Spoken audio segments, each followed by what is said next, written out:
मैदा भी है। शेफ़ मैदा हमारे साथ मौजूद हैं, जो कि अभी शीर खुरमा तकरीबन तैयार हो चुका है। शीर खुरमा बिल्कुल तैयार है और ये हमारी ठंडा भी हो चुका है, जो अब हम इसको प्लेटर में निकाल के फ्रीज़र में डालेंगे। और आज मैं आपको असिस्ट कर रही हूँ, आज आप काम कर रहे हैं। हाँ, लेकिन मैं उससे पहले हाथ धो लेती हूँ। हाथ ज़रूर धोएं, वो ज़रूरी है बहुत। नेचुरल से, ठीक है, क्योंकि पामोलिव नेचुरल एक वेल नोन ब्रांड है जो नेचुरल केयर की प्रोडक्ट रेंज बनाता है, जिसमें शामिल हैं soaps, shampoo, hand sanitiser, body wash और हैंड वॉश। जो अभी हमने इनका वेरिएंट यूज़ किया है, ये हाइड्रेटिंग ग्लो जो आपकी स्किन को नरिश करता है। हाँ जी, ये हमने अपने हाथ वॉश कर लिए पामोलिव नेचुरल से। शीर खुरमा हमारा रेडी है और इसके अब मुझे साथ काम बताएं, मैं क्या करूं, मैं क्या पकाऊं? काम बता रही हूँ। ये जो हमने चस्का, बीफ चस्का बनाया था, ये अभी आपने इसको फ्राई करना है। हमने आपको बताया था, ठीक है, ये आप एक एक करके इसमें डालते रहे। मैं अपनी रेसिपी साथ साथ बताती रहूंगी, क्योंकि ये नॉर से हमने बनाया है। ठीक है जी, हमने इसको बॉईल किया था, ये सारा डालना है। ऑयल हमारा तेज गर्म हो चुका है। ये मुझे जरा ये दीजिएगा, ये लीजिए। Thank you. और कुछ चाहिए आपको? नहीं, बहुत शुक्रिया। ये चस्का मटन में पहली बार इसका नाम सुना है। हाँ, खाऊंगा भी पहली बार, तो आपको मजा आएगा। बल्कि हमारे एक बहुत अच्छे दोस्त हैं रजा भाई, जिनका देसी विलेज के नाम से रेस्टोरेंट और कैफे है गरूद रोड दुबई में। तो वो भी बड़ी पूरा देसी ट्रेंड है। वो इंडिया से ताल्लुक रखते हैं, लेकिन पाकिस्तान और इंडिया का डिफरेंट जो कल्चरल खाना होता है ना, माहौल भी वैसा होता है। तो रजा भाई आपको भी रिकमेंड करूंगा कि ये चस्का मटन मैं आपको रेसिपी शेयर करूंगा और आप ये जरूर बनवाइएगा। बहुत आसान है और ये बहुत मजे का होता है। ये बकरा ईद के दिनों में ज्यादा बनता है। अच्छा, हमारी बेसिक रेसिपी होती है ना घर की, वो होती है जो हम नमकीन गोश्त बनाते हैं। हाँ। ये हमने नमकीन गोश्त को ही फ्यूजन देके इसको और ज्यादा जबरदस्त कर दिया है। ठीक है जी, हमने इसको बॉईल किया था बीफ को। अगर आपके पास कुकर है, आपके भी कपड़े आज खराब। अच्छा, कपड़ों से याद आया, हम सर्फ एक्सेल का एप्रन पहन लेते। तेल उड़ा क्यों है ये तेल उड़ के बता रहा है कि आप कपड़े पहन लें। सर्फ एक्सेल का एप्रन पहन लेते हैं, क्योंकि हमारे कपड़े पहन लें वाइट हैं। और अगर एप्रन ना भी पहना हो तो फिर भी सर्फ एक्सेल दाग धब्बों को हटा देता है। ठीक है जी, हमने इसको बॉईल किया था। उसके अंदर हमने लहसुन अदरक का पेस्ट डाला था, बहुत ही बेसिक मसाले डाले थे, जिसमें हमने सॉल्ट डाला था और उसके साथ हमने ऐड किया था हमारी हल्दी। ठीक है, उसको सॉल्ट नहीं, नमक डाला था हमने उसको नमक मुझे याद आ गया, नमक डाला था, हल्दी डाला था। तेल में इसको तल रहे हैं हम। तेल में हम इसको तल रहे हैं। तेल में तलने से पहले हमने इसकी मैरिनेशन को क्या कहेंगे हम? इसकी मिलावट, हाँ, मिक्सिंग या इसकी बनावट। जहाँ आरा साहिबा आप हमें मशवरा देकर गई थी, हम कुछ जगहों पे फंस गए, तो आप हमें फोन करके जरूर बताइए कि मैरिनेशन को क्या कहेंगे। ठीक है जी, हमने इसको मैरिनेट किया। हम आपके हुक्म की तामील कर रहे हैं और हम ज्यादातर चीजें उर्दू में ही बता रहे हैं। ऐसे ही है और ये करना चाहिए, बहुत अच्छी बात है। उर्दू हमारी कौमी जबान है और आज तो यौम पाकिस्तान भी है, तो हम इंग्लिश भी अच्छी जबान है, इसमें कोई शक नहीं है, लेकिन हम अपनी मादरी जबान को कभी ना भूलें। ऐसे ही है। हमने इसके अंदर जब हमने उसको बीफ को निकाल दिया था ना, तो हमने इसमें और थोड़ा सा नमक डाला था। हमने इसमें नौर का चिकन पाउडर ऐड किया था, नौर का हमने चटपटा मसाला डाला था उसके अंदर, और गार्लिक डाला था, कॉर्नफ्लावर डाल के उसको मैरिनेट किया। और अब फरहान जी उसको डीप फ्राई कर रहे हैं। अब मुझे बताएं कि ये अभी इसका कलर देख के मुझे बताएं ये कैसे इसका अंदाजा लगाएंगे? गल गया? ये बिल्कुल हो चुका है। इसको बस हमने डीप फ्राई करना था, क्रिस्पी ये देखिए इसको करना था। एक मिनट, ये तकरीबन कुरकुरा करना था, कुरकुरा करना हमने कुरकुरा। हाँ जी, ये कुरकुरा हो गया है, ये कुरकुरा हो गया है। अब आप इसकी जो ये चिकनाई है वो भी नजर आ रही है आपको। ऐसे ही है, ये देखिए, ये आप इसमें निकालिए, ये देखिए, जबरदस्त। और अक्सर शनवारी जो वो होता है ना, शनवारी टिक्के, उसके अंदर भी लैम्प का होता है, सबसे और ये मजेदार। बहुत अच्छा लगता है, इससे एक्चुअल फ्लेवर आता है इसका। आप इन्होंने इसको तल लिया है, ये आपको इतनी सी ही देर तलना है जब तक ये कुरकुरा ना हो जाए, बस तेज ऑयल के अंदर, क्योंकि गला हमने इसको पहले ही दिया था। अगर आप चिकन में बना रहे हैं तो आपको इसको पहले। अच्छा, एक सवाल का जल्दी से जवाब दें कि एक ही जवाब है कि समोसा खाया क्यों नहीं और जूता पहना क्यों नहीं? जवाब एक ही है।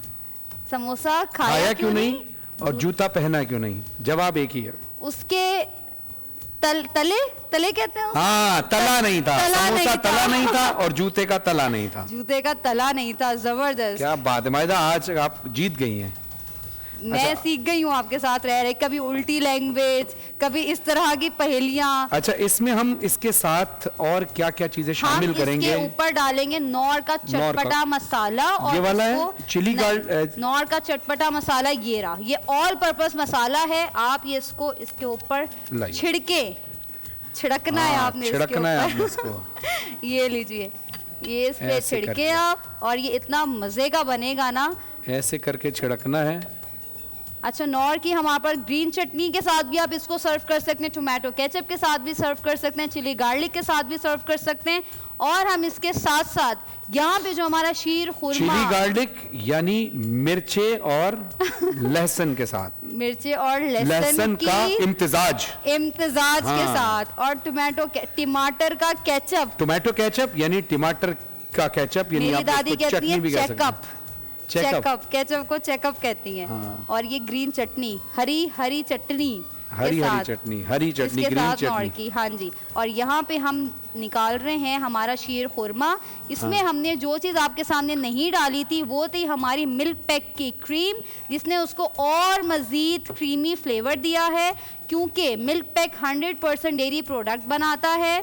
और जी आप उसको डिजर्ट्स में, यानी आपने ईद और बकरीद दोनों एक जगह समेट लिया, आपने यकजा कर दिया ईद को और बकरीद को। हाँ जी, ये अब आप इसको ठंडा करें, ठीक है।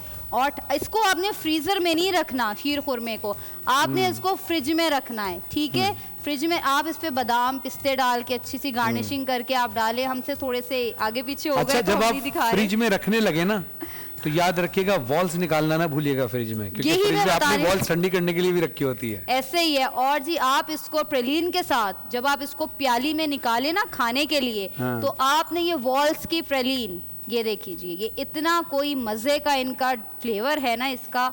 आपने इसको ये पैरालाइन इसमें निकालेंगे हम, ये अलग से लेंगे पैरालाइन। आप इसको इसके ऊपर जब प्याली में निकालेंगे शीर खुरमे को, उसके ऊपर आपने प्रेलीन का 1 स्कूप डालना है। अच्छा। और फिर आपने इसको खाना है। फिर आप इस दफा अलग तरीके से शीर खुरमे का फ्लेवर एक्सपीरियंस करेंगे आप। हाँ। और आप ये मत समझिएगा कि हमदर्द का जो ये रूह अफ़ज़ा है, ये सिर्फ रमजान ही में पिया जाता है। हाँ जी, ईद पर भी इसको नहीं भूलिएगा। जैसे हम आपसे कहते हैं ना, रमजान के बाद आप हमें भूलिएगा नहीं, हमेशा याद रखिएगा। तो हमें आप याद रखें ना रखें, लेकिन रूह अफ़ज़ा आपको खुद अपनी याद दिलाता रहेगा। हाँ जी, क्योंकि रूह अफ़ज़ा हमेशा कहता है कि चल मेरे लाल।